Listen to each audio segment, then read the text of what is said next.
Well, I fell in love with comedy at like 14. I discovered what stand-up comedy was, and I knew at 14 years old, I was like, that's what I want to do. Which I guess is something that, you know, a lot of comics that I looked up to also had that revelation as like a young kid. Like they were like, that's what I wanted to do at 17 or 18. Like at 14 years old, I didn't know what I was going to do to get there, but I knew I wanted to do stand-up. Whenever I meet a new comedian, I tell them, you have to love this before you start it, because it's going to get way harder before it gets any easier or fun.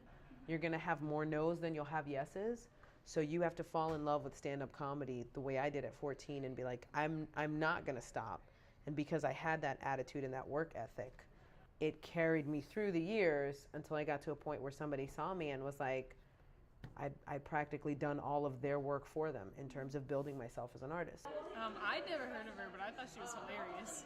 I knew she was in a movie with Gabriel Iglesias, and I thought she was really funny. I never heard her stand-up comedian, but I really enjoyed it. I like to think I have a wide variety of topics, because I think about a lot of different things, and that's kind of what we're having when I'm on stage is a conversation. And so it kind of leads into different things. So it really depends on who I'm talking to, where I go. Like sometimes, you know, if I'm with a majority Latino crowd, I'm going to talk about growing up Latino, and I'm going to lean on those topics because it's something that they can connect to. And if I'm talking to a crowd that maybe doesn't know much about growing up in New York or is obsessed with New York, maybe I'll stick to those topics. One of my favorite things to talk about is relationships. I love talking about relationships.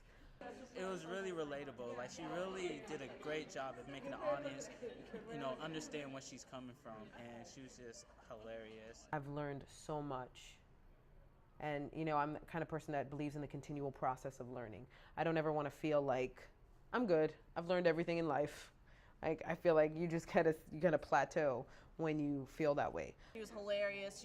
There were some things that I thought she just perfectly worded some of the things that I've been thinking in my own head. It was really wonderful.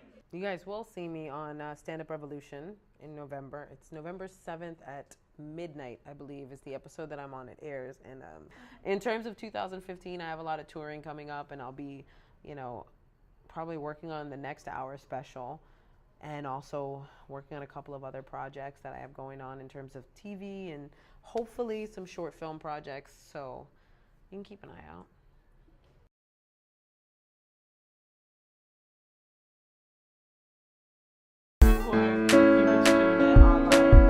And I heard a lot of doors. Based on your students going into business, so they're getting hired, and that's exactly